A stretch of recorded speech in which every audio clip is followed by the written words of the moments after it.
తూర్పుగోదావరి జిల్లా బిక్కవోలు మండలం బిక్కవోలులో జరిగే షష్ఠి మహోత్సవం మీకోసం.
మనకి ఆ విగ్రహానికి కుడి పక్కనంతా సుబ్రహ్మణ్య స్వామి పుట్టుంటుందండి.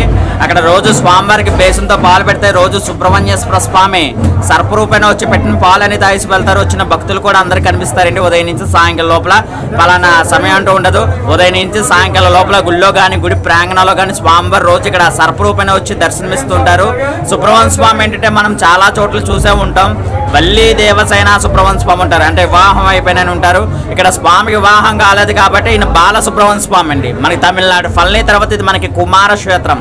తమిళనాడులో స్వామి దక్షిణముఖంగా ఉంటారు, ఈయన దక్షిణముఖంగా ఉంటారు. ఈ దక్షిణముఖంగా ఉండడం చేత స్వామివారి అంగారకుడికి అధిపతి అండి. అందుచేత ఏంటంటే ఈ స్వామికి మంగళవారం కానీ షష్ఠి తిథి కానీ కృత్తికా నక్షత్రాలు అంటే ఇష్టమైన రోజులు. ఆ ఇష్టమైన రోజుల్లో కనుక విగ్రహానికి మనం ఏదైనా ఒక కారణం అంటూ అభిషేకం చేయించుకుంటే మనకి కాళహస్తి ఈశ్వరుడు ఎంత పట్టో ఇక్కడ సుబ్రహ్మణ్య స్వామి అంత పట్టండి. కాళహస్తి వెళ్ళని వాళ్ళు కూడా ఆ పర్వదినాల్లో వచ్చి ఇక్కడ అన్ని కారణాలకి అన్ని దోషాలకి చేయించుకుంటారు. ఈ కుజరాహు కేతులకి కాలసర్ప దోషాలకి రుణ విమోచనానికి సంతానానికి వివాహానికి అన్ని కోరికలకి స్వామివారు ఇక్కడ పనిచేస్తారు. స్వామి ఏంటంటే మనకి దక్షిణముఖంగా వెలిసారు. మనకి తమిళనాడులో స్వామి ఫల్నిలో సుబ్రహ్మణ్య స్వామి దక్షిణముఖంగా ఉంటారు, ఈయన మనకి దక్షిణముఖంగా ఉంటారండి. ఈ సుబ్రహ్మణ్య స్వామి షష్ఠి ఏంటంటే చాలా చోట్ల కళ్యాణాలు చేస్తారండి. ఇక్కడ స్వామికి వివాహం కాలేదు కాబట్టి బాలసుబ్రహ్మణ్య స్వామి వల్ల ఈయనకి 5 రోజులు పుట్టినరోజు వేడుకలు చేస్తారండి.